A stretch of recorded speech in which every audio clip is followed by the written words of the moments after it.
Hello, and welcome back to Beyond the Transaction, Skyzer's the Limit, where we take a deep dive into the colorful world of marketing, branding, and customer experiences. This podcast series delves into transcending mere commercial exchanges and uncovering the stories of individuals who are shaping the way we experience beauty and functionality. Today, we have the privilege of introducing our guest, Dan Johnson, who is redefining with his remarkable venture, Kiosk. In a world where transactions often define our interactions, Dan goes beyond the ordinary. He understands that true value lies not just in the exchange of goods, but in the deeper connection between design, history, and personal expression. Stepping beyond the transaction requires courage, a willingness to explore uncharted territories. With Kiosk, he invites us to break free from the confines of predictable choices and embark on a voyage of discovery. At Kiosk, Dan's expertise and passion converge, resulting in a collection that celebrates the bold and the eccentric. His unique curation transcends the transactional nature of buying furniture, offering a glimpse into a world where pieces embody the essence of timeless design. Each item becomes a story waiting to be told, a testament to the enduring power of creativity and innovation. Beyond the Transaction is not just about unraveling the tales of remarkable individuals like Dan. It's about recognizing the profound impact that their endeavors have on our lives. So join us as we adventure beyond the transaction and explore the remarkable journey of Dan Johnson and his one-of-a-kind kiosk. Welcome, Dan. Thank you for coming. Thanks for having me. I'd love to hear about your early days. Started in that first lockdown, I think it was 2020. Very much a hobby at first, filling my days inside with browsing and trawling the internet for things that I love and I've always sort of had an appreciation for, and admittedly probably buying too many of those things. And that then led to the idea to sort of offer a curated selection of those products in a store setting, starting mainly online at first, and then now sort of progressing through to like a proper retail store, which has been a really sort of exciting step in that process. And are you Auckland-based? Is that where you're from? Yeah, I've been in Auckland for sort of 7 or 8 years now, but originally just down south from Hamilton. So yeah, made the trip up for my studies and have not looked back since then. How did Kiosk get its name? The name was something that we toyed around with for a long time. Me and my brother were sort of coming up with different ideas, and we really wanted it to be something just quite simple and not too frivolous or over the top. And it was actually him, Heath, that came up with the name Kiosk. Very simple, punchy. I loved it. And yeah, we sort of rolled with that. I never sort of feel like I think too much about like the deep meaning behind the name itself. But yeah, I love the idea of sort of. But it works. It works well, I think. Yeah. And just the simplicity. Kiosk is such sort of an iconic sort of form and something you see around a lot. And I like the idea of sort of playing a bit of a twist on that. A kiosk that sells sort of very cool vintage stuff. Sounds like a dream, yeah. So how, you mentioned your brother, how involved is he? So he's always been helping me along the way with sort of imagery and graphic design and bits and pieces like that. And then just recently with the opening of our new retail space, he's been working there a couple of days a week as well. So it's really cool to be able to work together. We both have very similar interests, very similar sort of style, and sort of what we like. So it's always good to have someone to sort of bounce ideas off. I think at times that can be a tricky thing, is being a one-man show. It's hard to sort of make those decisions and sort of feel always really confident in those choices. So it's kind of super helpful to have someone you trust sort of alongside, just to sort of, I guess, get that confirmation or just get that second opinion. And I saw that you have, your bachelor's degree was in architecture, correct? Yeah, that's right. And so do you see that playing through today? Is that kind of where you led to, or? Yeah, definitely that was sort of an eye-opening time to the sort of furniture realm and sort of that side of things. A lot of my sort of the first pieces I really got into were designed by sort of some of the best architects, and often those two go hand in hand. It's something that I think it really paved the way for sort of just that keen eye for design and just sort of seeing those little details. And then how did you make that, just backing up even further, it's like, how did you even make the choice to go into architecture? It's always been something I've been interested in. Yeah, when I sort of went to study, I actually did a different degree first, a communications degree. Lots of words and writing wasn't exactly for me. So architecture was always sort of my plan A, and for some reason I decided not to go ahead with that. But then that sort of drew you back in. Yeah, drew me back in. Nice. And sort of got the ball rolling again, which was good, and I'm really glad that happened. Curious to know, did you have some sort of creative undercurrents present in your life? Yeah, definitely. My mum is a sort of drama teacher by trade, so I've always been involved in the arts. I guess the creative side of actual design is what really enticed me more, even during the studies. And when I was sort of toying around with this idea of Kiosk, that was sort of just like, go for it. And you kind of brought this up earlier. I want to move on to the relationships and collaboration aspect. Not only personally, your brother's involved, and so that relationship's great, as you described, but more of sourcing pieces locally. One of the best parts of Kiosk's story, from my perspective, is that how it's grown from this hobby to a full-time business, and that's mostly due to word of mouth, right? Yeah. And forging those relationships. Yeah, very much so. It's sort of from the get-go, I always wanted it to be sort of driven by community and word of mouth, like you say. We've never sort of pumped money into advertising, anything crazy like that. I kind of think the designs should speak for themselves and have that natural draw, which is hopefully what's sort of being conveyed through the store. And I think for me, it's just so much more exciting when those connections are formed somewhat naturally, whether it's sort of connections with customers and the community around that, or connections with different dealers around the country, and sort of bouncing ideas between dealers, or bouncing products between each other that we think, you'd love this, and it's always back and forth like that. And it's so cool to sort of grow that network and sort of see where it ends up.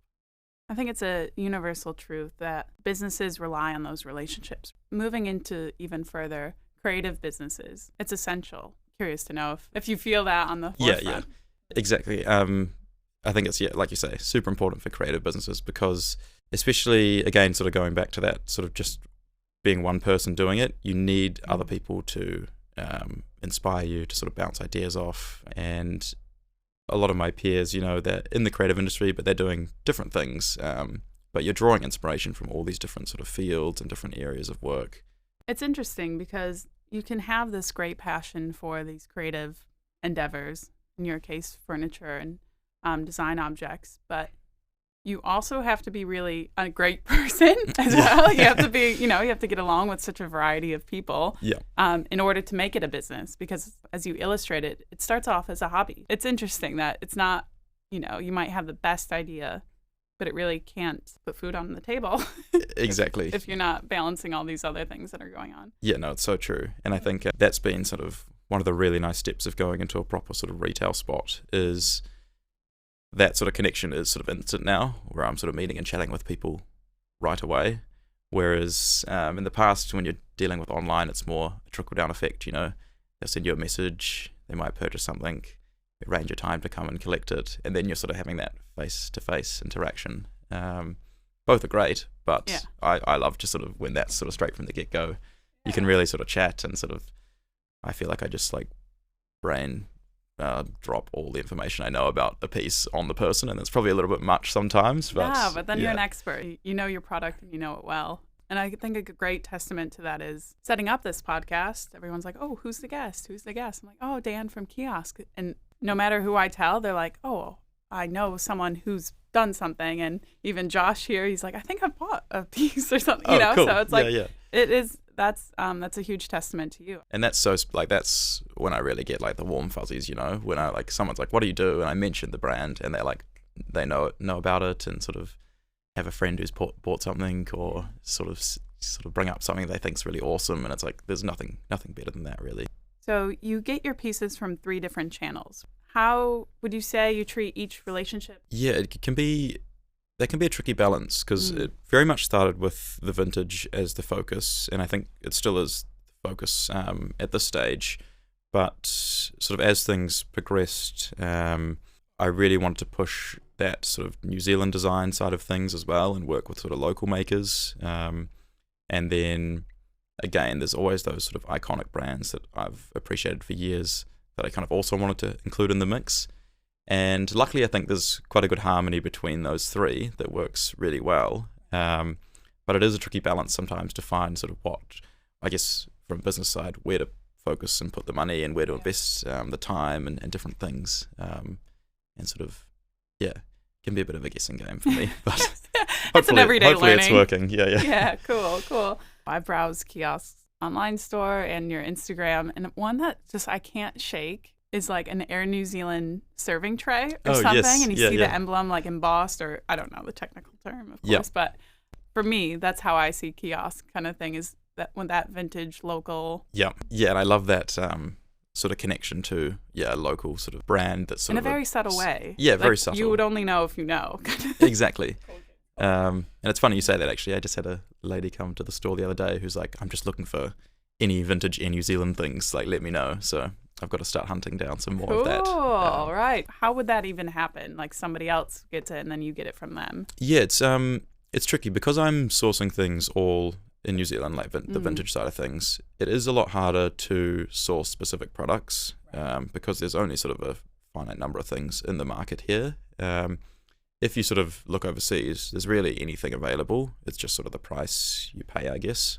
It kind of goes both ways. Like I'll go search through all my user auction channels and online searches, and then I'll also sort of message a bunch of dealers being like, got anything like this? And it's sort of, I guess, using all the sort of means at your disposal to try and get that product you want. Right. And usually it sort of works out.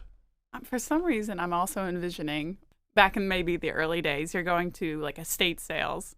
Yeah, it's always interesting. I think especially with things like estate sales and like big auctions like that, you can kind of see the different pieces that person's sort of collected over their life. And sometimes they might just have like an insane collection, all really great stuff. Sometimes it might be just one thing, sort of a diamond in the rough that they might have picked up that's a little bit left field, but for me it's sort of right on the money. A lot of it is the unknown, and it is a bit of a gamble. For example, doing sort of like the rounds of op shops, you could go on one day, just swing by quickly one op shop, and there'll be something waiting there, boom, ready to go. It's just luck. But then another day you could set aside a whole morning. I'm going to go to all my favorite spots, 5 or 6 different stores, nothing, So it's really just such one of those things that you can't chase. Yeah, it's sort of, sometimes it just sort of comes into your path and you can just take that opportunity when it pops up.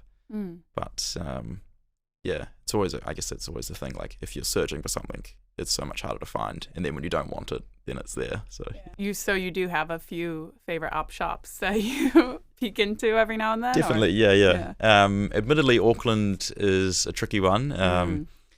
I find, generally op shopping outside of Auckland is a lot better, just because people in Auckland are probably just on it a little bit more. Yeah, they want to keep it. They're like, oh, I know this could be something. A lot more people here sort of sifting through things. But I find like real small towns, when I go and sort of pick stuff up further down south in the North Island, always just stop at all those little towns into all the op shops, and there's sometimes some real gems. You never know, you might find something. It's dangerous, actually. Yeah. I was just in Melbourne a few months ago, and only took carry-on luggage, which I regretted sort of almost instantly, not being able to bring back all the little bits that I found. But it's exciting either way, Yeah. Track things down like that. And I would love to just hear about how it's been at your most recent pop-up that's still going on. Yeah, I guess it's always been balance of the two. From the early days, it was very much predominantly online. I sort of had a little bit of a showroom that was sort of open by appointment, just for, I guess, that final step in the sales process. With furniture, you kind of, if you're buying a chair, you sort of want to sit down on it first, give it a bit of a test run. So that's obviously something that I've always wanted to expand more, and sort of have that sort of space where people can come and actually try the stuff in person. And that's been really great. In the last couple of weeks, we've opened up this new spot. And it's nice, I think, because I can do the best I can with capturing sort of every angle or all the little nice details in imagery for the online sort of website, but it's never quite the same as sort of seeing it in person and that tangible quality that you get. So I think having someone come into the store is like, I don't know, it feels super, super special, and it's like shows that they're interested in what you're doing, and that's kind of like the biggest compliment that you can get. I'm really stoked with how it's going so far. And I think it's something that I probably have approached a little bit too loosely, like maybe not thinking through the numbers and everything so much and just kind of diving in. because it's tricky for a small business to like actually have those overheads going every week. And I can see why sort of there's quite a big shift in a lot of the sort of regular strips around Auckland, like Ponsonby. Those smallest sort of niche stores are going, and you're getting the sort of usual big chain stores going in, which is a shame, but it's also very understandable with sort of the costs and I guess the current buying trends in New Zealand. It seems to have slowed down a little bit. But again, I think for something like Kiosk and a lot of other small businesses, having that physical store can create sort of a bit of a hub and sort of strengthens that community vibe, which I think ultimately will outweigh the sort of maybe the stresses of actually paying for a space like that in the long term. And that's great that you say that, because it's not only an essential for your product, but you're also seeing it from the perspective it's essential for the community. It's essential for the longevity of the business rather than just one product functionally needing to be sat on. Yeah, definitely. Always a big shift, I guess, in the last couple of years, like people like brick and mortar retail sort of dying out. But I think that's couldn't be more wrong. You know, you can't compete with sort of going into a space that's been fully curated and designed by a brand and sort of just trying to lay out their ideas, and you can feel it when you sort of get there, you know. And that's something that I think can never be sort of overtaken by sort of just visiting a website. It's just never quite the same. Completely agree. And I think what ties in is something that I read a few years ago that kind of changed my whole perspective, which is really, sounds dramatic. It's really simple. It's every dollar you spend is a dollar towards the world you want to live in. It didn't really radicalize my way of thinking, but it turned the subconscious actions that I do into very conscious decisions. I think that's so true. And I think especially with sort of the things that I'm selling as well, you're paying, I guess, a premium on sort of what a lot of people would sort of think is standard for sort of furniture in New Zealand, because it's sort of vintage and sort of often one-offs in the sort of market and things like that. So you kind of need that physical space in a sense. It's sort of seems a little bit on the nose if you're sort of claiming all the great value of these things, but then people can't even come and like try it out. You know, it doesn't quite work. More sort of my eyes peeled. What's next? It's kind of part of the excitement of it, I guess. And it is quite funny, the perception around some of the vintage things. Like I feel like it's quite obvious. Well, I try to make it relatively obvious that they are sort of vintage designs, but sort of almost weekly I get people sort of wanting to order like quantities of things, or like, can I get this in a different color? It's like, no, like that's not really how this works. But it's cool, you know. It's obviously showing that people are interested in the product, and I guess it ties in well with the idea that I'm trying to sort of source things that feel quite timeless and contemporary. So the fact that people think they're sort of a new product that they can buy different colors in, I guess means that that's somewhat working. Aside from sort of like the history of the piece themselves, where they came from, sort of the maker and all that, there's such a cool connection to like history and sort of that flow through of its past life. And I always like the idea of sort of finding things a new home, you know, for the next 50 years. They've been sort of traveling through their life last 50 years, jumping all over the place, different owners. But it's nice when you sort of sell something to someone and you can tell that they're gonna really care about it, and it actually means a little bit more than just a chair or a sofa or something like that to them. Have you ever had that kind of scenario where you've been driving through and you see a piece on the side of the road for collection and you're like, wait a minute? I can't say I have personally, but I've had a few people who message me like pictures of things being like, I saw this, and then obviously like usually when I go, it's gone. You got to be pretty quick, I think, because it's not a super common thing in New Zealand. And it's interesting you say that, because there's definitely been a shift since I've opened the retail space. The online sales have sort of dropped a little bit, and then the in-person sales have increased. So I think it shows people do value that as sort of the final step in the process. Like you say, a lot of people do their research online, and then sort of when they want to actually pull the trigger, that in-person sort of final step is quite a nice touch. And hopefully long-term both will sort of pick up, but you know, for now I can't. You're like, oh, beggars can't be choosers, so yeah.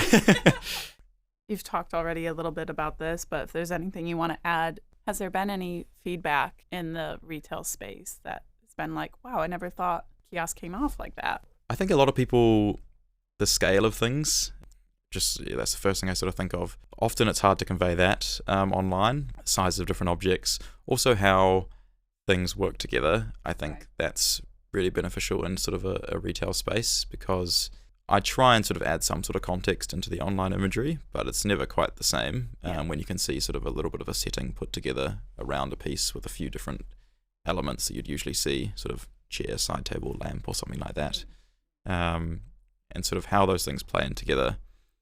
And also, I guess, the mixing of those sort of three categories, the sort of vintage, and then the sort of contemporary New Zealand designers, and then sort of some of those sort of smaller, iconic sort of international brands.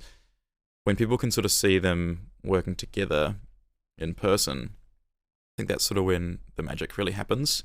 I'm always of the opinion that if you have a whole house sort of filled with vintage design from the 70s, it's going to look like a house from the 70s, and it's not going to look very good. That's not timeless. No, that's not timeless. That's sort of trapped in a bubble in time. But yeah, sort of when you pick and choose your sort of favorites from different eras and different designers, different colors, styles, and sort of that's when you get your real personal sort of eclectic style that's sort of only for you. And that's sort of something that I think it's sort of more easy for customers to sort of begin that process in sort of a physical store. You do have these three distinct channels, but it's not one or the other. This dependency and interconnectedness that you might not think of. Definitely. And I think that's all of the sort of coolest interiors I find. It's always just such an eclectic mix, and there's no sort of, it's not categorized by one style, you know?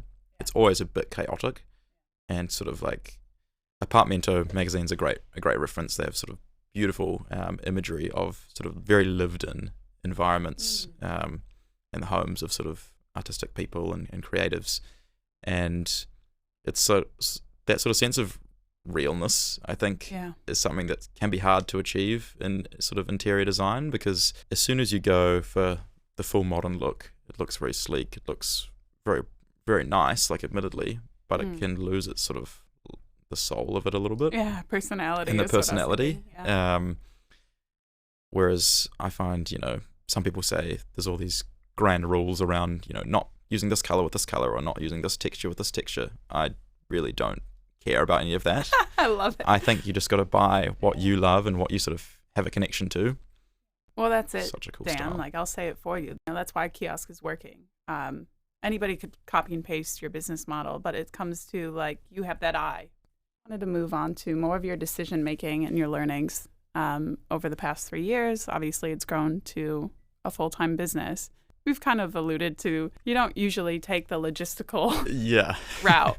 I was just wondering if there's anything more you'd like to say about that. I am really not a business mind, so approaching this, it's very much driven by the products and sort of the passion behind it, rather than sort of the number side of things. As things have grown, though, it's been something that I've really had to think about a lot and trying to sort of get it working for me. Still very much a work in progress in sort of that area, but I almost want to continue in that sort of same mindset and try not to be driven by the numbers. And sort of obviously it is a business, so that's has to be a key part of it. Yeah, essentially it sounds like you are striking that great balance. How would you see the decisions that you make? Yeah, the decision making can be tricky, because often there's like tons of products that I would love to sort of get into the store, but it's one of those things that it's really can be quite risky whether people actually want them or not. And I'm not sort of doing any crazy like analytics on sort of what people are buying, for example. So it often is just kind of a little bit of a stab in the dark in many cases. In saying that, I sort of don't really try and follow the trends so much, because I think that can sort of spiral out of control a little bit if you sort of just go trend, and then it feels like you're sort of changing up your identity quite a lot in that sense. So far, it's very much just driven by things that I think are sort of going to last well, they're going to be timeless, and it's not going to be something that's in fashion now, out of fashion in 6 months' time, and then sort of getting thrown out. That's kind of like the worst case scenario in sort of my opinion. What would you say your turnover average is? That is quite like it varies all really. Over. Really all over. Like the smaller, newer products have quite a good turnover, you know, those. But with the vintage pieces, in the early days, I was really bad at that. I would just keep things for like, I've still got things now that I bought day one, and I just like love them, and I'm like don't want to give them away, which is probably not the best mindset to have. I'm curious on your decision making, because I could see it so easily being a creative yourself, just starting to collect everything that you find that you love, and then it just gets to a point of, wait, we need to get things out the door. Yeah, that's the thing. But I guess, at some stage you can get to that point where you are having that healthy turnover, that you are collecting your own pieces. Yeah, and I think a huge part of what dictates what I'm buying is sort of how much space I have available to me. So at the moment I'm quite lucky because I've got sort of the warehouse on Cross Street and then the sort of retail store at the block. So I can have sort of quite a curated selection in the sort of retail store. Then I've just got tons of storage in the back end for all the sort of extra bits and pieces. A bit of a double-edged sword. It means like I've got a lot of space, but it also means I can probably buy too much stuff, which can be a bit dangerous to the accounts and to just my general sanity in terms of managing it all. But yeah, I've been liking having the retail store for the reason where it's really sort of highlight sort of key pieces, and you feel like you're sort of displaying them in sort of more of a curated way rather than just sort of it feeling like storage a lot of the time. But it's one of those things because sort of everything's sourced in New Zealand, that vintage side of things, I can't really miss like opportunities if something comes up. So I really sort of need to be constantly looking, like 24/7 almost is like true, because if something comes up and you miss it, then I just like kick myself for ages. Is there anything like would make Kiosk more successful? Yeah, as much as I hate to say it, like the money side of the things is probably the largest like limiting factor. There's a lot of cool brands I would love to work with, but I guess being in New Zealand, the isolation here means it can be quite tricky, firstly to get the stuff here, and that sort of ensues quite a large cost, but also just sort of knowing if people will actually respond well to it in this market here. We can't really just like copy what people are doing overseas just because it's on such a different scale that something that, might be super successful in sort of Europe and in America, you bring it here, and where there might be 50 customers there'll be like one or two, in that sort of sliding scale of things here. Yeah. Do you ever think you will spend money on hard marketing or advertising? It probably will be something that I do need to do. That sort of natural growth and word of mouth, I guess, can only take you to a certain level. Even with like marketing, I'm not just doing your usual sort of paid Instagram ads, paid Facebook ads, trying to do something a little bit more unique. What that is, I'm not entirely sure of yet. I might be thinking way too ahead of myself, but I can see us sitting down 2 years from now having this conversation and seeing where Kiosk is. Yeah. And, those new decisions that you'll have to make as the business grows. There's no right or wrong answer. Nobody can tell you how to run your business. Kiosk seems so on brand, intertwined with you personally. Would you say the same? Yeah, I like to think so. It's really like all the stuff that I would buy if I had all the money in the world, Yeah. So yeah. The first question I'd love to ask you, Dan. Creative business. What does that mean to you? I guess a business that's driven from like a creative sense rather than sort of focusing on the money and sort of profits from the get-go. I feel like a lot of my peers and stuff these days, when they think of business, they're thinking about that sort of entrepreneur mindset where it's how can we make money fast? Doesn't matter what the industry is, doesn't matter what the product is. It's sort of driven by getting that growth super quickly and trying to sort of level things up super quickly, whereas they're not sort of stopping to think about the actual, I guess, reason for starting a brand like that, or if they actually have any expertise or actually anything to give to that new market. And I think that's where it kind of gets a bit tricky, because you can see a lot of, like, there's tons of cool brands being started, but sometimes I think sort of too many. I guess one example I always think of is like the RTD cans. There seems to be like a new one coming out every week. And that's not to say they're not good, but it's like, are these people all passionate about, mixing drinks? Probably yes, but like, yeah. So yeah, I think for me, creative business needs to be driven by the creative idea behind why you actually want to get into that area. I love that your definition is quite open-ended. A lot of people will try to put parameters on creative business, which is so ironic. Yeah, I think you can be creative with anything, right? Like, it doesn't have to be tied to like those sort of usual creative fields. When I think of creative business, I think of someone doing a business in a creative way that's going to be successful, rather than doing a business in a creative area that's already sort of happening. If you're doing something unique in an existing market, that's ultimately going to be way more successful. Because you're going to stand out sort of from the get-go. Are there any other creative pursuits that you're interested in? Not really seriously. I've always loved sort of clothing and sort of the fashion side of things. And I feel like fashion design and sort of product design sort of do go relatively hand in hand. And this, I guess, recently as well, this sort of huge crossover between those two markets. But yeah, like I said before, I sort of used to work at Crane Brothers, so really got a cool understanding of like proper tailoring and construction and how that all works. I'd love to explore something in that sort of field down the line, maybe not as a fashion designer, but sort of incorporate something like that into the Kiosk brand or something. Yeah. Cool. Yeah. Or even combining the two. Like recently I've been trying to hunt down old like army parachutes because they have a beautiful texture and really cool like pastel colors a lot of the time.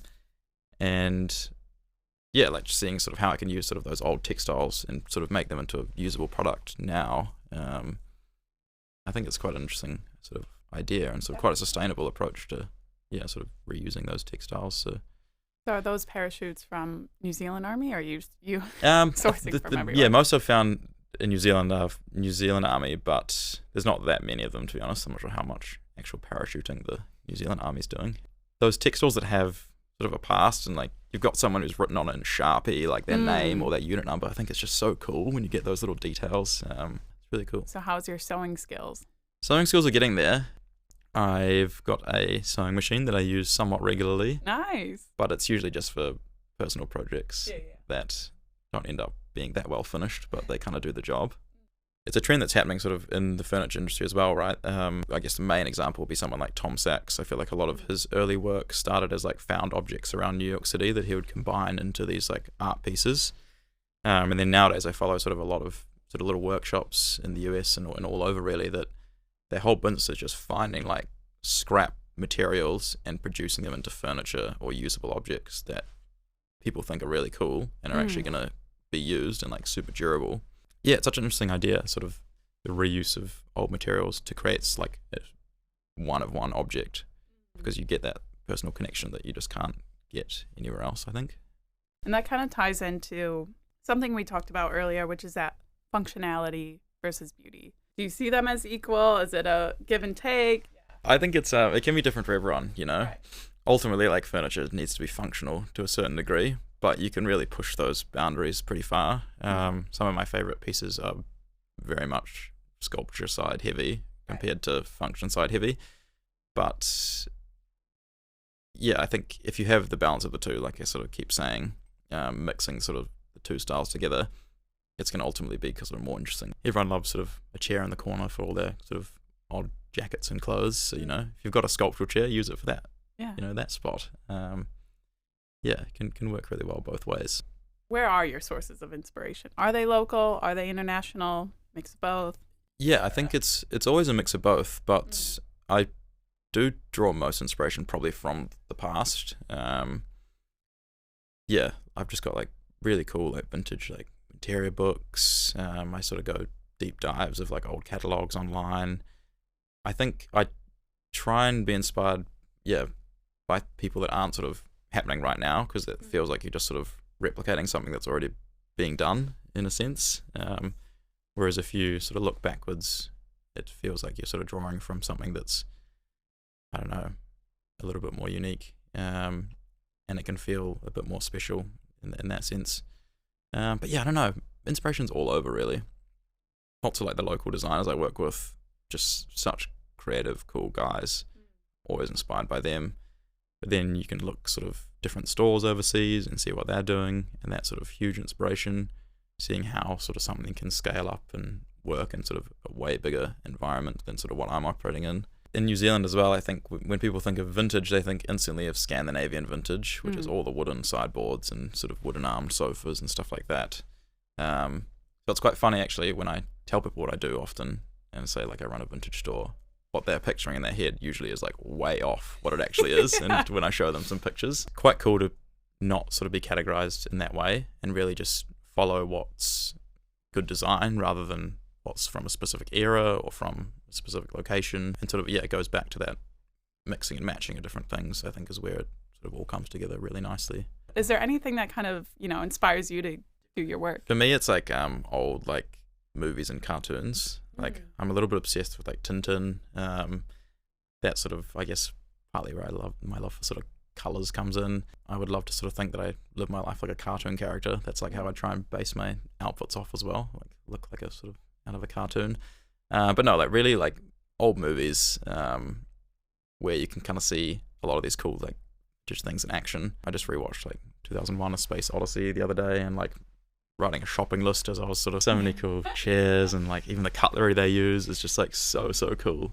Especially with interiors, you can kind of draw inspiration from almost any sort of content you see because everyone's in an environment, right? I think generally, like sort of, I'm very much in the mindset you just kind of got to go with what you like, and if you really like want like a chartreuse wall on your house, go for it. You know, you can make it work. I think in terms of color in general in New Zealand, it's quite funny to see the shift, hoping the shift towards use of more colour again nationally in New Zealand. Very minimal interiors, quite neutral tones has really sort of been dominating for the last sort of 5-10 years even. But it can get a little bit boring, I think, and it doesn't need to be everything colourful. It just needs to be like a few little dots here and there. I think that can look really awesome. Think about it like a lot of the vintage Braun products.